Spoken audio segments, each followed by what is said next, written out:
Good morning. Good morning. It's December 4th, first Sunday in December, and our topic today is Decide to be Joyous. And for those of you that joined us earlier, we just got done playing the Ode to Joy, and it was a flash mob scene. And what I loved about it and why I chose that was that one person can start the joy. One person with just the smallest amount of effort can open the world up to joy for all of us. But also, you see how contagious it is. And it Yes. just grows and grows. And joy is a contagious thing, as is fear and anger and hurt and all of that as well. But this is a particularly important time for us to choose joy, to choose to head in the direction of joy. Well, I noticed the point I want to make is that we can decide to be joyous. We don't have to wait for certain circumstances or things to make us happy, but we do decide, we do determine as children that when music is played that we love and excites us, that makes us happy. And when we get to do something like go to a favorite park or theater or whatever, Or that restaurant. makes us happy, or restaurant. So we come to this idea that the happiness comes from outside. We have to get something to be happy. And that's a false premise because nothing outside can make you happy if inside you're really unhappy. And conversely, if you're just in a state, just medium, you can choose to be joyous by thinking about things that you have to be happy about. I I tend to start out the holiday season with a bah humbug attitude. I don't know why. Maybe it's because we've just had Thanksgiving, we've just had my birthday, and now we're going into Like Friday. 4 weeks of and sometimes I just go, here we go again, But actually, I do like putting up decorations, and I do like seeing shiny lights. It excites me when I go down the beach road and see all the trees all lit up with lights, and and I can choose to be joyous about those things, and put my bah humbugness away when I realize I love Christmas too. I think one of the things that happened for me is that, I always believed the Christmas story as it's told in the Bible. And I believed that December 25th was the birthday of Jesus. And the first thing I found out is that no, December 25th was not his birthday. We don't know when he was born. And I thought, really? How could that be? But, scholars of the Bible know this, that December 25th was chosen as the date to celebrate Jesus' birthday for very important reasons, including the fact that it was a big Roman holiday that time, Saturnalia, and everybody gave each other gifts, and they brought trees into their home, and a lot of the customs that we do. Gift giving was everybody got gifts, and so the celebration is a conglomeration of many different traditions. But it doesn't really matter. I mean, we're celebrating that Jesus was born, and he brought hope, love, joy, peace to the world. And so those are the themes of the Advent weeks, the weeks before the coming. Advent means before the coming. So you may have, in the churches you attended as a child, seen, colors representing those things. And I got a little out of order because the first one I remembered was joy. So we're doing joy first. But they are all things that Jesus is coming to the world brings people. And so that's a wonderful thing to celebrate, even though it's not like it was written in the Bible. It Well, just doesn't matter. I think as soon as there's a question about the authenticity of a story, if you're not careful, you discard the You entire just story. throw the baby out with the And bathwater. then none of it makes any sense. Yeah, but none of it's but, true. but all of what you just said makes sense symbolically, Yes. and that Christ Spirit in each of us, that the baby in each of us, the child in each of us that is born into light and born into good and born into possibility, that's very real. Yes. And so we want to claim that if we can, because we're claiming our own good. Brene Brown said something that I think is really, really interesting too, and it was right along the lines of what we were talking about, in that fear and joy. The dark does not destroy the light, it defines it. It's our fear of the dark that cast out our joy into the shadows. Cast our joy into the shadows. Yeah, I think that's really, really powerful. Yeah, throws joy into those shadows. And so one of the things I think that when I think about joy, I think about joy is a response to a decision that you've made in your life that the universe is for you, that Yes. that you're not afraid. And when we're Well, we operating, may be afraid sometimes. just well, sometimes But we cast that out with joy, right? Judith, stop it. But I think when joy is a decision that you can make in favor of a belief you have, an undercurrent belief, which is that the universe is basically in favor of you, we often choose joy in order to avoid fear. And rather we say, I want something that's going to make me happy. And what we're saying is, it's not that I want something to make me happy. I want to undo this unhappiness. I want to undo this current of fear that I have. When we are no longer afraid, joy is a natural outcome. Joy is a natural Right. response. When we're trying to do something to make ourselves happy because we are unhappy, and we're afraid we're always going to be unhappy, then it's really a default rather than a decision. Right. So if you ever feel like, gee, I'm just not happy, I wish I were, go back and say, what was I just thinking? What was I thinking about? Usually you were worrying about something, which was making you fearful. And, you know, the part of your life that you may have to be fearful about, it may be this big, and you've got all this going on to make you happy, but you're focused on that little tiny thing. And when you get that, when you realize that, you go, I don't have to think about that. I don't have to rent the space in my mind to worry and fear. I can choose to think about what I have to be grateful for, what brings me joy. And there are so many things, always a majority. They're always in the majority of things that have going on in your life that make you joyous. You're just not thinking about them. Mm-hmm. So what you choose to think about is making you feel the way you feel. We don't get made happy by things being given to us or happening for us. It is a decision we make. It is a decision we make. And you were going to talk more about worrying, and that is a decision that the universe may not be for you. Yeah, I'm going to stop. I have to stop worrying. Yes, you do. What's interesting is if I listen to the soundtrack in the background of my mind, and I think we all have one, it isn't always ode to joy. Sometimes it's ode to fear.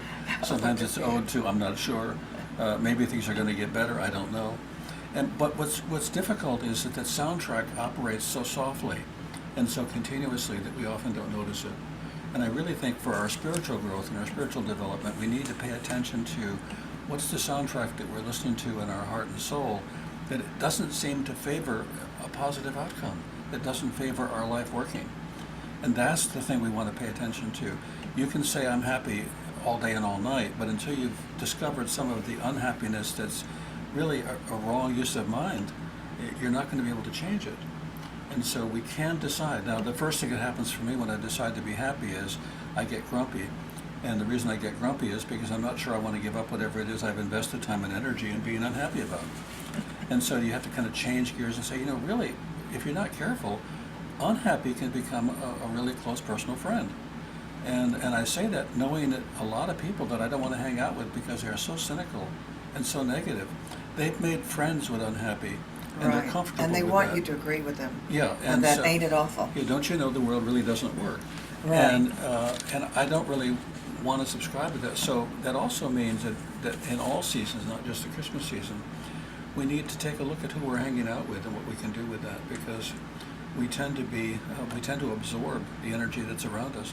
I certainly see that on TV. We can turn on a movie that turns us on for good and positive and joy and laughter, and we walk away and think, oh my God, that was so good. And watch another movie, and 10, 15 minutes into the movie, we look at each other and say, do you want to continue to watch this? No, it's just I mean, it's like, attention to the way you're Yeah, feeling. is there gonna be No, I don't want to feel this way. the mayhem has already just started and it's already too much. But you don't realize how seductive the environment is and how many choices you get to make in order to choose a better environment for your consciousness. We're talking about movies we watch at home, which On we Netflix. love to do Yeah, because on we like Netflix. to listen to our own sound. And so it's when you change your mind, it's not like you just lost $40 Yeah, for going I will, to a I will theater. sit through this movie no matter how bad it is. Yes, because I paid for it, darn it. So, gosh, I had an important point to make. What was it? Our teaching is that we create our own experience through our thoughts and our feelings. Now, our feelings follow our thoughts. If you check in when you are having a feeling, say, what was I just thinking? And that you'll then understand why you feel the way you feel. So it's the thinking that is the what's the first part of a train? What's the first part of the train? The engine. Yeah. Yeah. So the thoughts are the engine, and the feelings are the caboose. You know, it's what follows. So if you want to change what you're feeling, change what you're thinking, and how you're interpreting an event. Often we're doing an "ain't it awful." Ain't it awful that this war is going on, that this is happening in the world, that these loved ones are having this problem or that problem. You know, more times lately than not, I say, you know, I had to solve my own problems, and they have to solve their own. I'm talking about loved ones, because I can't do it for them, and I would just be interfering if I tried. I mean, I can be there for them, I can love them, but I can't tell them what to do or how to fix their problems. So one of the things that I say to myself a lot is, whatever is best. I may not like it, I may wish it were another way, but I know it's best in the long run, or it wouldn't be happening, because this is all God. All of this is God. All of our development and our loved ones' development, who may be having a hard time right now, is for their growth and for their development. The universe is for us, And even if it hurts. and that you can't see it doesn't mean it's not so. But Yeah. also, it changes the entire experience when you're saying that versus this is Right. more evidence that the universe doesn't work in my favor or is against me or that I'm fragile. And I think when we undertake that idea that the universe and all that is happening is not only for our good, but that we actually even chose it. Yeah, well, yeah. And so whatever is best. Another thing I say, this or something better. Yeah.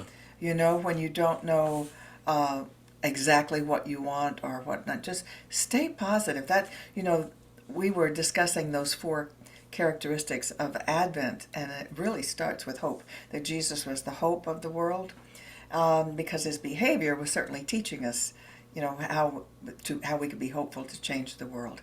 He was the great example, not the great exception.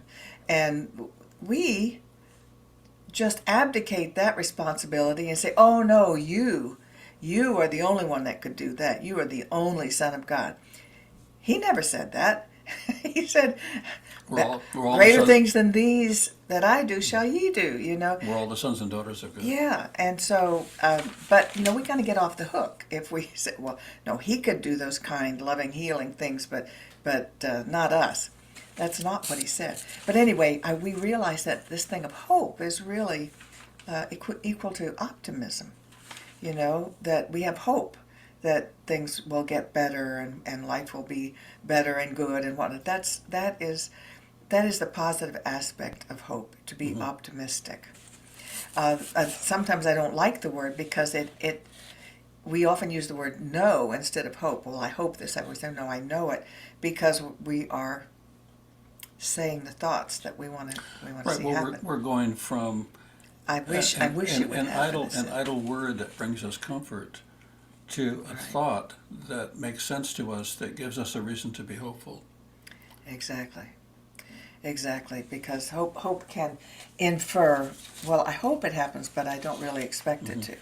And that's Yeah. what we want to stay I away hope I from. win the lottery, but do I actually have to buy a ticket?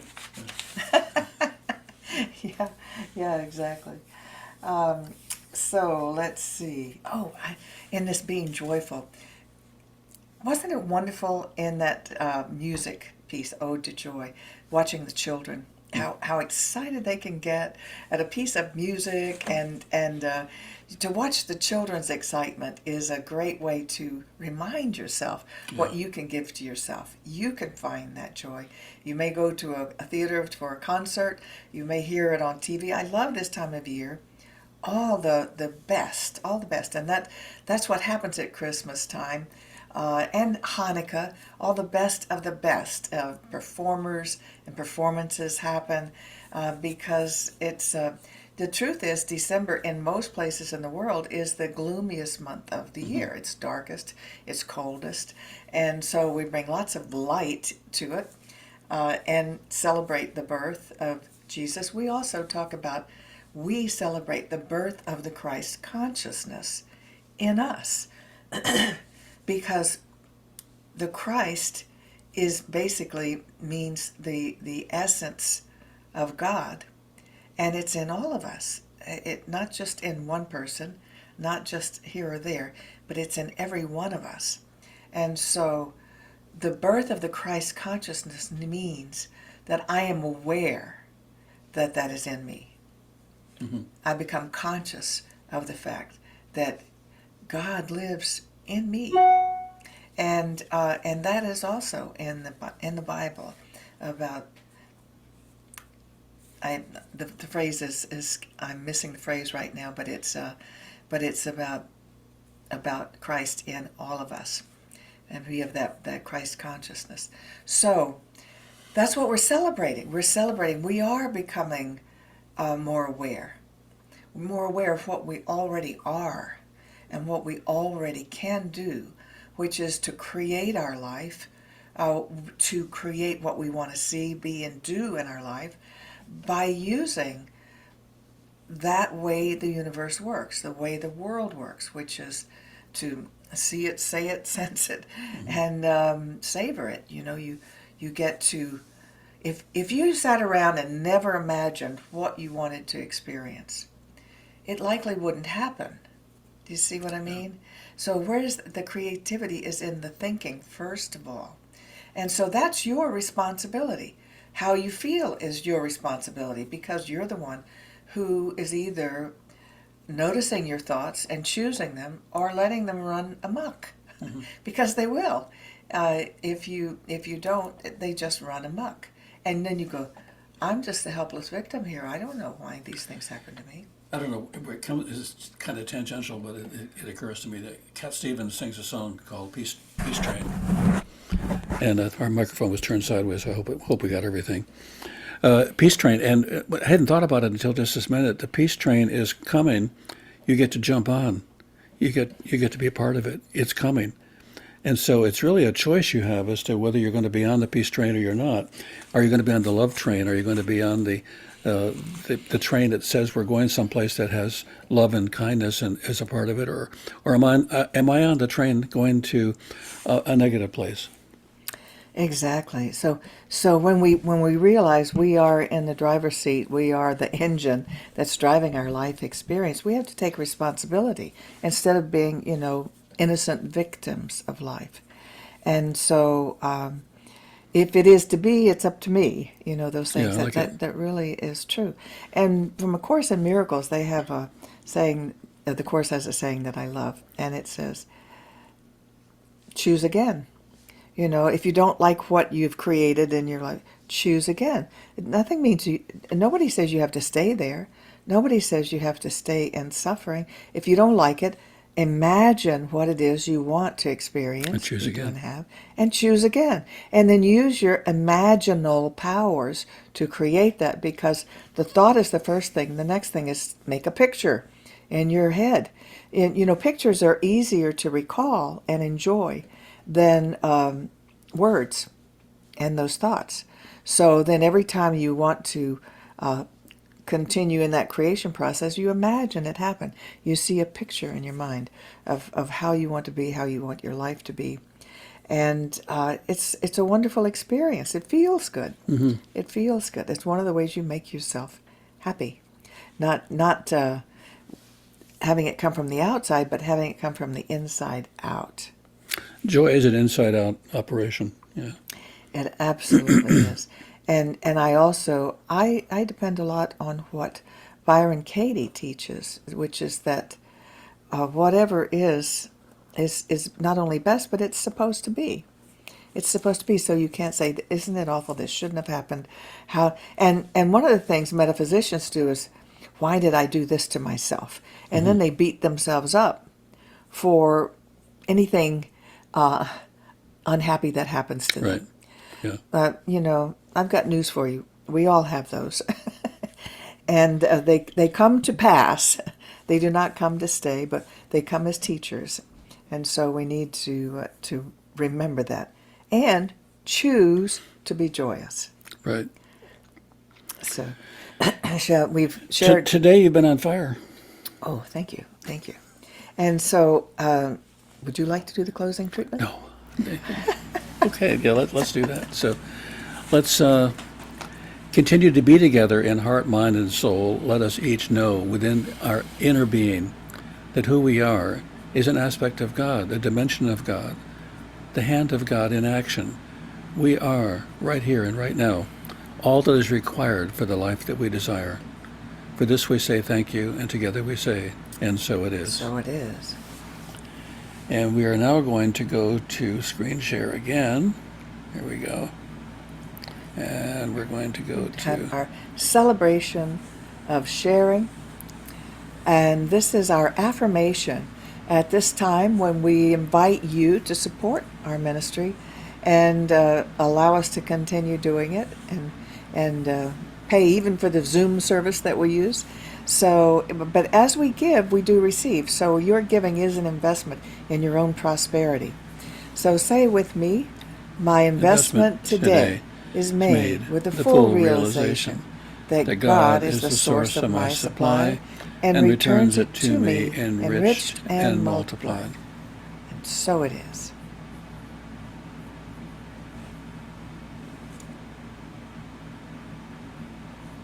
And now we'll end the recording. We're going to end the recording here. Right. See the two